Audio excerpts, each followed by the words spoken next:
I'd say that my biggest enemy during my campaigning was the Tammany Hall organization. When I became the governor of New York, I prevented its point man, Thomas F. Grady, from being reelected to the state senate. It was a corrupt political machine, and I had to put a stop to its injustice. My prevention of Grady's reelection caused Tammany to hate me, and my presidential campaign took a couple big hits from it.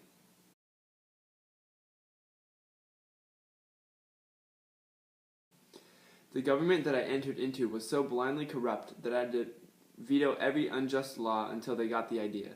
Though I faced opposition for my vetoes, I had to think rationally. I chose to veto many private pension bills for American Civil War veterans because they had already been declined by the Pension Bureau. I also chose to veto the Texas Seed Bill, through which Congress attempted to appropriate $10,000 for seed grain to give to the drought-stricken farmers. It was a tough choice, but I just couldn't see how using such a large sum of money to relieve individual suffering helped the public at all. It also seemed unconstitutional to me.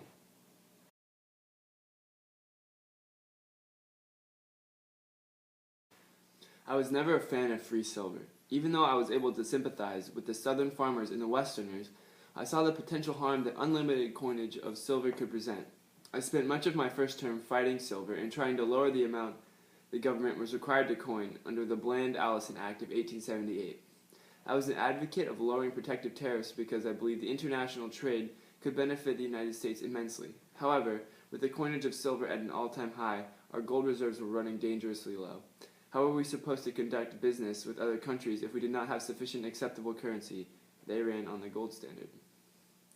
As soon as my second term began in 1892, I had to work with Congress to undo the damage that Harrison had done. Just as I suspected, increase in silver was very harmful to our economy, and I had to work to repeal the Sherman Silver Purchase Act.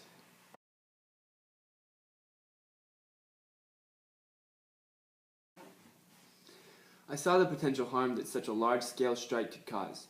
The railroads were our main source of transportation and commerce, and with 125,000 people refusing to work, our nation was at an economic standstill. I was able to justify sending in the federal troops because I knew that many of the lines that were shut down were those that carried mail and that the affected lines were in federal receivership. Because the federal government was so affected, I thought that a federal solution was necessary.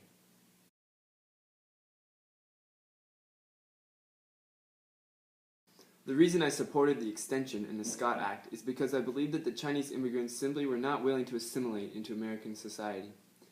Though I did not agree with the discrimination that they faced, I thought that it was important for the citizens of America to stay unified.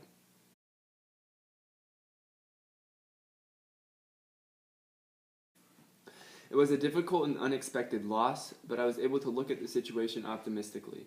Even though I lost the swing state New York, which was my hometown, I decided to look at the situation positively and enjoy a more relaxing private life. I took up the pastime of fishing, which I did often at my vacation home in Buzzard Bay. My first child, Ruth, was born during the term that I lost also, so I was busy enough without leading the nation.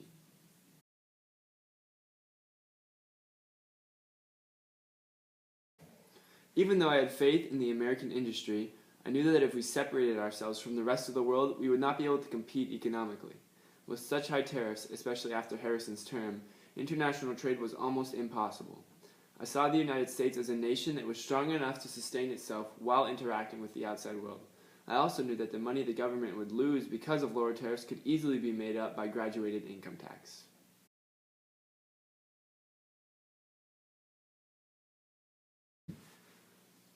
I lost to Harrison mainly because of the reputation that I built for myself during my first term. In my attempt to maintain integrity and combat corruption, I made some enemies with big businesses. The main thing that caused me to lose support was my belief in tariff reform and the gold standard.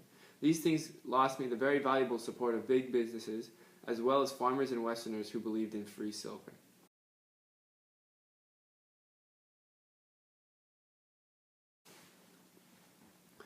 The economic depression hit right as I re-entered office, and I didn't have much time to come up with a solution. The only thing that I could do was lobby for the repeal of the Sherman Silver Purchase Act. I realized that the increased coinage of silver and the depleted amount of gold only worsened the state of our economy, so I needed to decrease the usage of silver to soften the blow. It helped to slow the depletion of our gold reserves, and eventually the panic died out.